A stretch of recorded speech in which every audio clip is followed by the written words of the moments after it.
सरफरोशी की तमन्ना अब हमारे दिल में है, देखना है ज़ोर कितना बाजुए कातिल में है। जी हाँ, इसी भाव को व्यक्त करती आज की हमारी कविता है कर चले हम फिदा।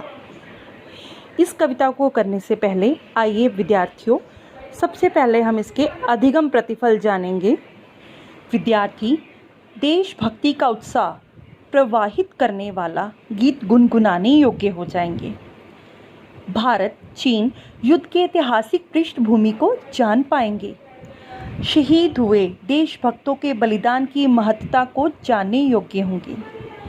देशभक्ति से भरपूर स्वयं रचित कविता लिखने योग्य हो जाएंगे।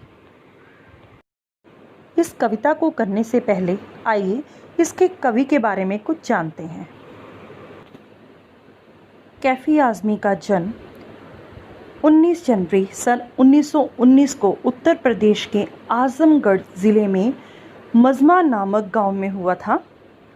कैफ़ी आज़मी जी का परिवार के जितने सदस्य थे वे कलाकार थे। उनके 3 बड़े बेटे शायर थे। उनकी पत्नी शौकत आज़मी और बेटी शबाना आज़मी प्रसिद्ध अभिनेत्रियां हैं। प्रस्तुत कविता कर चले हम फिदा एक गीत भी है। इसे कैफ़ी आज़मी जी ने लिखा है। यह गीत एक फिल्म में भी फिल्माया गया है। उस फिल्म का नाम है हकीकत। यह एक देशभक्ति से भरपूर गीत है। 1962 में भारत चीन युद्ध के ऐतिहासिक पृष्ठभूमि पर बनने वाली फिल्म हकीकत के लिए यह गीत लिखा गया था। यह गीत ऐसे ही सैनिकों के हृदय की आवाज़ बयान करता है जिन्हें अपनी देशभक्ति पर गर्व है। इसी के साथ उन्हें अपने देशवासियों से कुछ अपेक्षाएं भी हैं। यहाँ हम देखेंगे कि कैफ़ी आज़मी जी ने किस प्रकार एक सैनिक के संदेश को एक बहुत ही अच्छे भावनात्मक रूप से किस प्रकार से बताया है। चलिए कविता को आरंभ करते हैं। उसी प्रकार हम 2-2 पंक्तियों की व्याख्या करेंगे।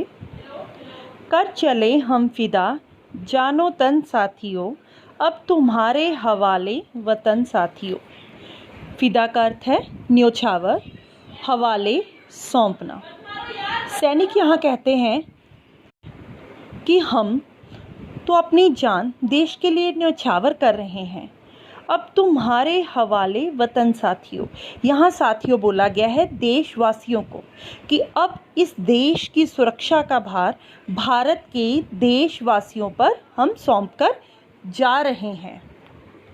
सांस थमती गई, नब्ज़ जमती गई, फिर भी बढ़ते कदम को ना रुकने दिया।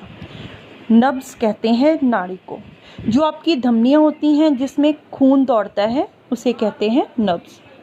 सैनिक कहते हैं कि हमारी सांसें हमारा साथ छोड़ रही थी और नब्ज़ में खून जम रहा था, फिर भी बढ़ते कदम को ना रुकने दिया।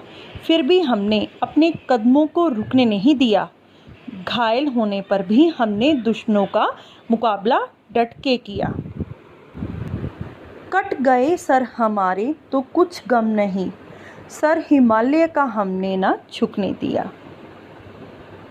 सैनिक बड़े गर्व से कह रहे हैं कि अगर हमारे सिर देश की रक्षा करते हुए कट भी जाएं तो हमें दुख नहीं है। सर हिमालय का हमने ना झुकने दिया, लेकिन जो हमारे देश का गौरव है हिमालय पर्वत, हमने उसकी शान को कायम रखा, अर्थात हमने हिमालय को सुरक्षित रखा। 1962 में भारत चीन जो युद्ध हुआ था वह हिमालय की सीमा के पास ही हुआ था। इसीलिए यहाँ सैनिक कहते हैं कि हमने दुश्मनों को हिमालय पर कदम नहीं रखने दिया, हमने हिमालय के गौरव को संभाले रखा।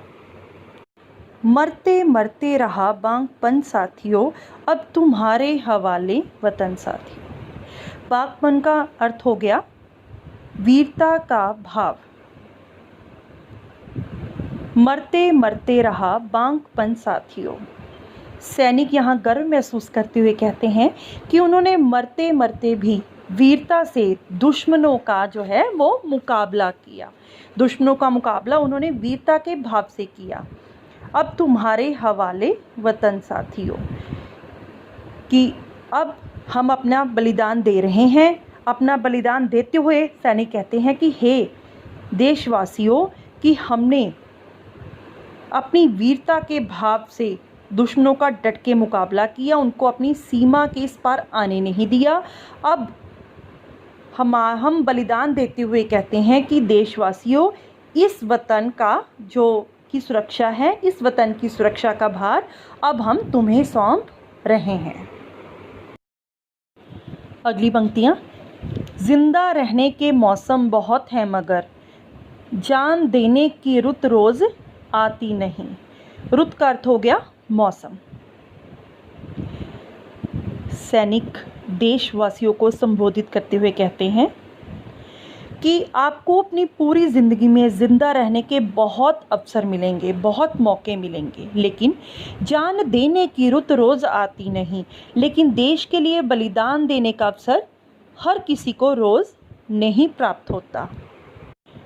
हुस्न और इश्क दोनों को रुस्वा करे वो जवानी जो खून में नहाती नहीं।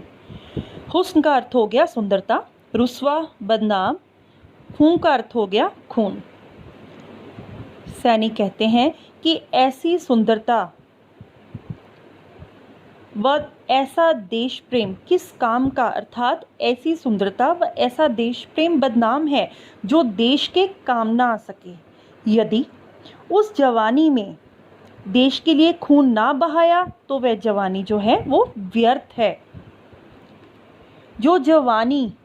वो जवानी जो खून में नहाती नहीं, अर्थात जो जवानी या जो युवा देश के लिए खून ना बहा सके, देश के लिए बलिदान ना दे सके, ऐसी जवानी जो है वह व्यर्थ है।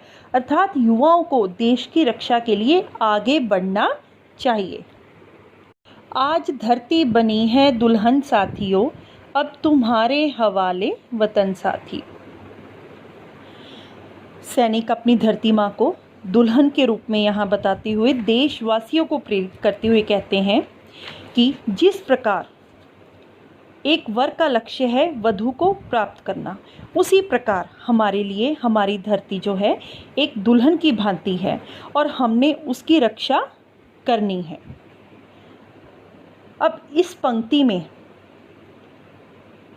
धरती को दुल्हन कहा गया है। दो रूप से धरती को दुल्हन कहा गया है।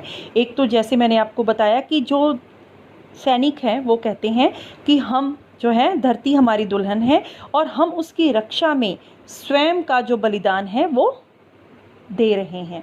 हम उसकी रक्षा के लिए स्वयं भी जो है वो निछावर हो सकते हैं। दूसरी तरफ धरती शहीदों के रक्त से जो धरती है उसका रंग लाल हो गया है, इसलिए भी धरती को दुल्हन कहा गया है। अब तुम्हारे हवाले वतन साथियों, अब ये देश तुम्हारे हवाले है।